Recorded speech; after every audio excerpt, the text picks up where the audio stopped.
It's been a while since I've shared a book, and this book has to be shared. It just has to be. It allows us, and in fact celebrates us, being different. That's something which is really important, because many people, especially those with different special educational needs, feel that difference, and it can have a very damaging effect if it's not acknowledged, accepted and embraced, celebrated. This is written by Tom Delahunt. I have no idea if I pronounce his surname correctly. All I know is he is a beautiful man who touches your soul. And he's written this book. It's part of his work towards his doctorate, and it is exceptional.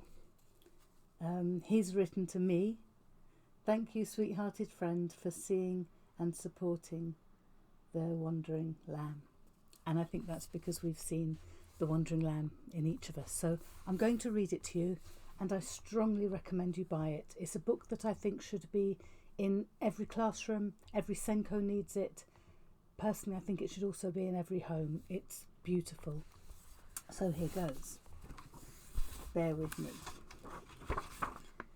Most stories start with once upon a time, but not this one.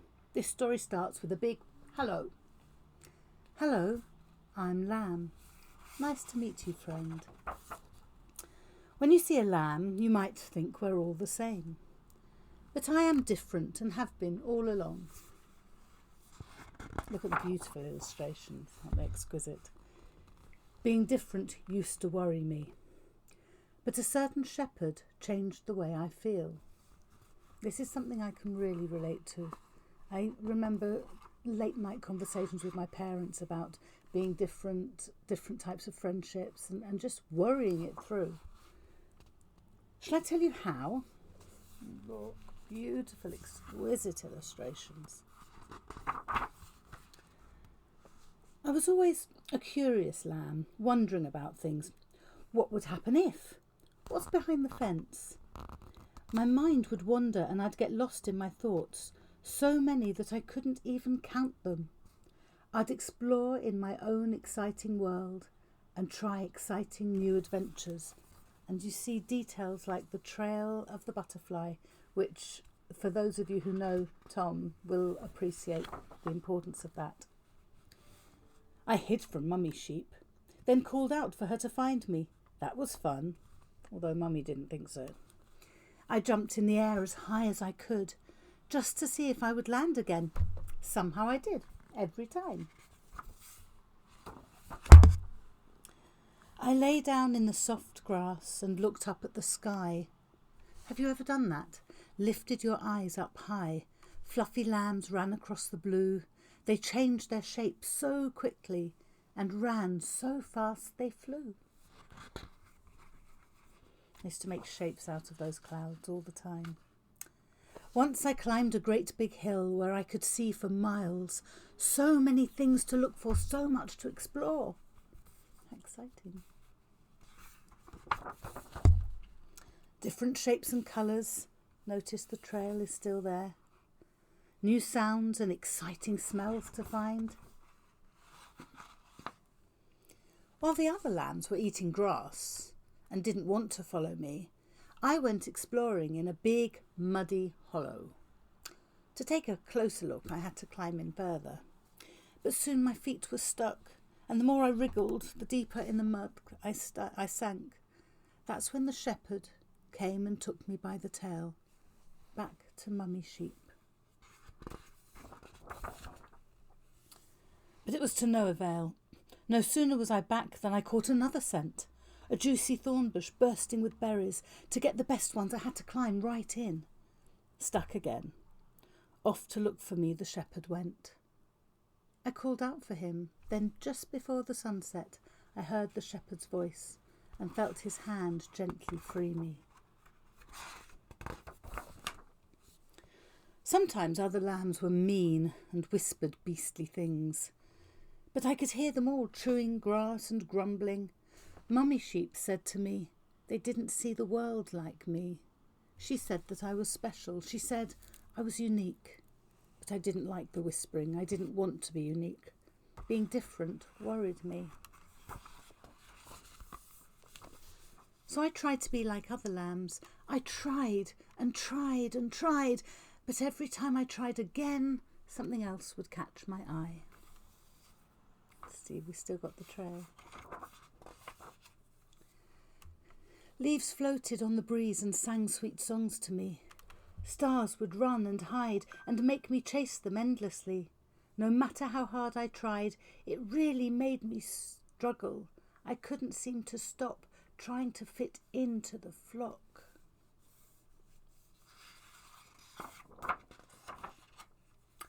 Mummy Sheep could sense that fitting in had made me sad, so she asked if I would follow her to where the shepherd sat.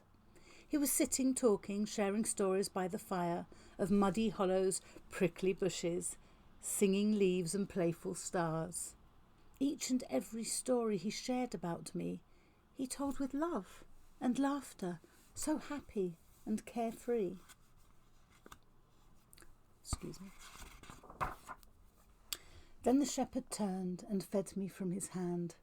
He smiled and kindly said to me, "Sweet lamb, you are different, and I know that makes you sad. But listen to my voice. I love you just the way you are." That felt so good to me. It made me feel all fuzzy. Oops, there you go.